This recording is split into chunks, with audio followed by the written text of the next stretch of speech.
In this episode, we're going to take a look at the nature of the water element in astrology. First, we'll go through a brief overview of this element in general, and then we'll look at the unique way this energy is expressed in each of the 3 water zodiac signs. In terms of personality characteristics, water is said to be emotionally intelligent, imaginative, intuitive, and creative. But there's so much more to this element, and I'm really excited to do this deep dive with Cancer, Scorpio, and Pisces. You are all truly such beautiful souls. I love water energy. Water signs are the most compassionate, gentle people. Don't tell the other signs, but you're my favorite. So every zodiac sign is associated with one of the 4 classical Greek elements: fire, earth, air, and water. Aristotle wrote that the basic physical qualities of water were cold and wet, as water does tend to be. This was opposed to an element like fire, which was characterized as hot and dry. These physical qualities are important symbolic reference points because they can help explain the way water signs express their energy. If we think of things that are wet, they're flowing and fertile. Water is special. It's the one element that is absolutely fundamental for creation. The primordial oceans were the source of all life as we know it on this planet. When scientists look for signs of life on other planets, the number one thing they look for is evidence of liquid water, before they even look for an atmosphere or anything else, because water is so crucial. The water of the womb is essential for creating human life. In fact, our bodies are mostly water. We may take air into our lungs, we may need trace minerals from the earth, and we may use fire to warm ourselves, but of all the elements, water is hands down the one that defines our essence. There's this great quote that really sums up this concept. It goes, "Although the surface of our planet is 2/3 water, we call it Earth. We say we're earthlings, not waterlings. Our blood is closer to seawater than our bones to soil. The sea is the cradle we all rocked out of. How inappropriate to call this planet Earth when clearly it is planet Ocean." I love that perspective of really honoring the water element and giving it the recognition it deserves. So if we move on to the nature of cold things, they have soothing and healing properties. What is the prescribed treatment if someone burns themselves? The first thing is to run cold water over the burn to stop the inflammation and damage. Water signs are like a soothing balm for humanity. Their gentleness can heal the emotional wounds of those around them. That's one of the most beautiful gifts that water signs offer the world. A lot of people might think of water as a weak element because of its soft and yielding qualities, but the great Chinese philosopher Lao Tzu argued that water was the strongest element of all precisely because of those qualities. If we think of something like the Grand Canyon, it was created by the patient perseverance of the Colorado River over millions of years. Water is so serene and patient that it will eventually wear away at solid rock that you would otherwise need a diamond-tipped saw to cut through. Water is just as capable as any other element, but the wisdom of water is knowing how to play the long game. The way water goes about achieving its goals is often subtle and unassuming.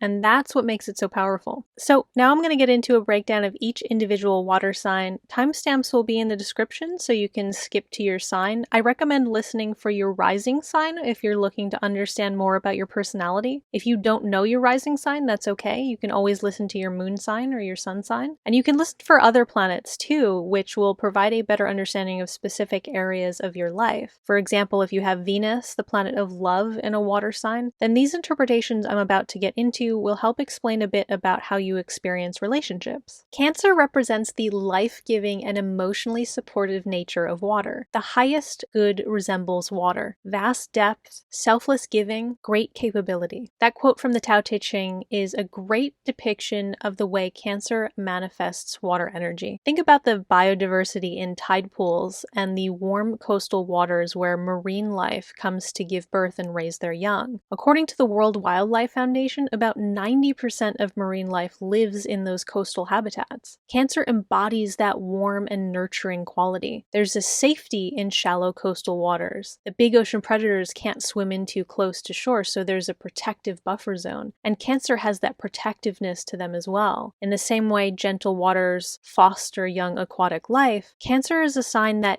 incubates vulnerable things or vulnerable people. They have a unique ability to make people feel safe and secure, especially in an emotionally supportive sense. It's a very soft, beautiful energy and one of the greatest gifts Cancer has to offer the world. But there's also a very practical side to this sign that works hard to provide for the material needs and creature comforts of the people they care for as well. Think about the abundance of food and the mild temperatures of coastal waters. They're teeming with life and resources. Cancer has a very industrious streak where they'll put a lot of energy into creating that abundance and comfort and security for themselves and their loved ones. They're very communal and collaborative and familial in that sense. They like keeping busy by having like a family or a group of friends or coworkers who they can kind of dote on and take care of. And they have the intuitive nature of water, so they always know exactly what everyone needs. Anyone who has the experience of being loved or nurtured by a Cancer is very lucky indeed. Thank you so much for listening, Cancer. Comment and tell me what your favorite thing is about being a water sign.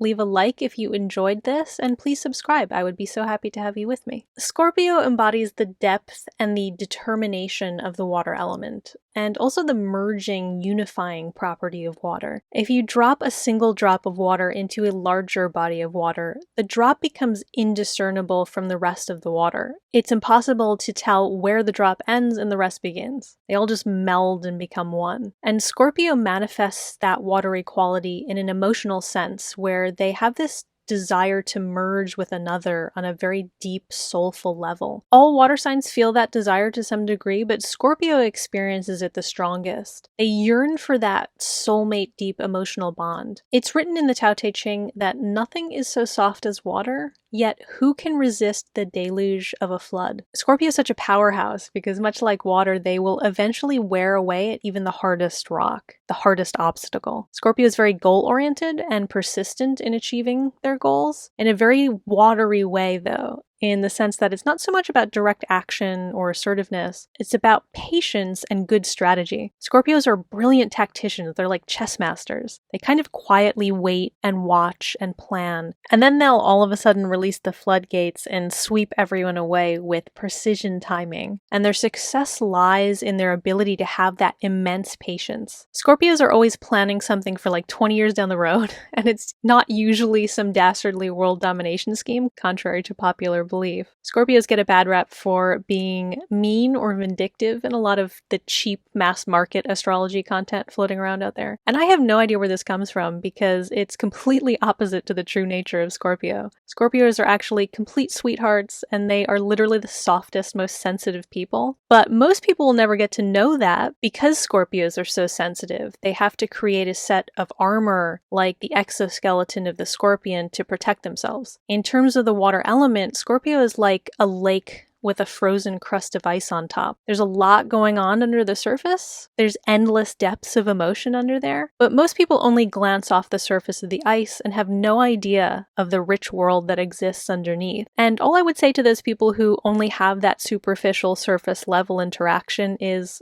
it's their loss.